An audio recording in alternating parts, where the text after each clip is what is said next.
Nyiramasuhuko was born on August 24, 1946, in Ndora Butare Prefecture in southern Rwanda, currently Gisagara district. She belonged to the Hutu ethnic group and grew up in a region historically known for its relatively strong educational institutions and political moderation compared to other parts of the country. Nyiramasuhuko received formal education in Rwanda and later trained as a social worker, a profession that positioned her within Rwanda's post-independent state apparatus focused on social development, family welfare, and women's issues. Her educational background and professional training allowed her to build networks within local and national government structures. Unlike many women in Rwandan politics at the time, Nyiramasuhuko benefited from both education and proximity to political elites, factors that later facilitated her rise within the ruling party. Through his husband's status, Maurice Ntahopali, who occupied the positions of minister and rector of the National University of Rwanda,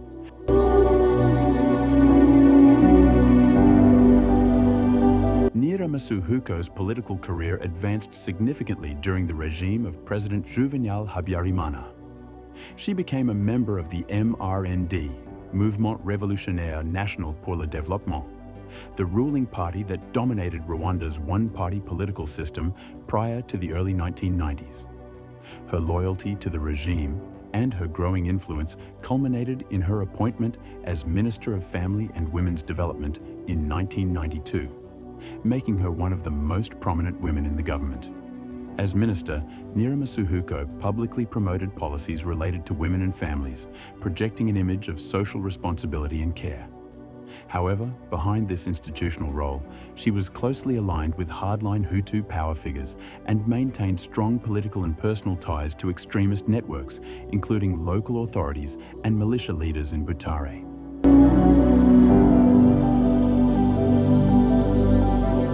Following the assassination of President Juvenal Habyarimana on April 6th and the establishment of the interim government on April 8, 1994, with Pauline Nyiramasuhuko keeping her cabinet membership, the killings had been planned in advance and had occurred sporadically since the outbreak of the war in October 1990. The establishment of this government marked a turning point, after which the violence was systematically and rapidly extended across the entire country.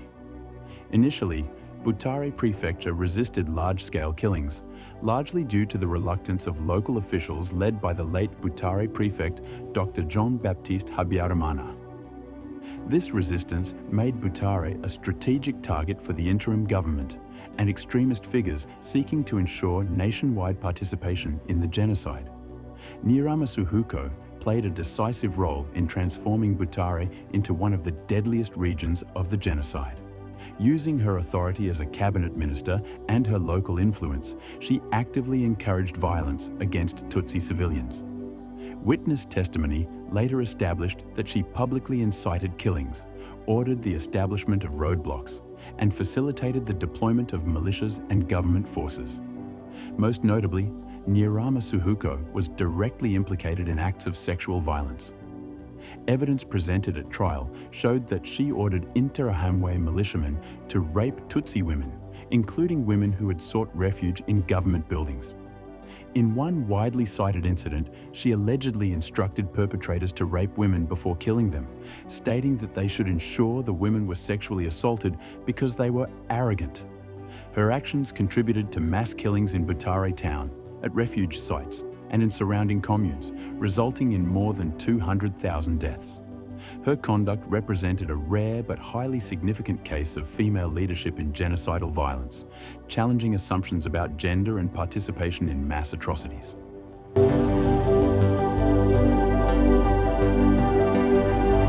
Pauline Nyiramasuhuko was arrested in 1997 in Kenya and transferred to the International Criminal Tribunal for Rwanda, ICTR, in Arusha, Tanzania. She was jointly tried with her son, Ascension Ntahopali, and 4 other co-accused in what became known as the Butare case. In 2011, the ICTR convicted Nyiramasuhuko of genocide, crimes against humanity, and war crimes, including rape as a crime against humanity. She became the first woman ever convicted of genocide by an international tribunal. The court found that she had abused her ministerial authority to instigate and facilitate killings and sexual violence. In 2015, her conviction was upheld on appeal, though her sentence was reduced from life imprisonment to 47 years, taking into account her age and time already served. The judgment emphasized that her leadership position amplified the gravity of her crimes and that her actions constituted direct and intentional participation in genocide.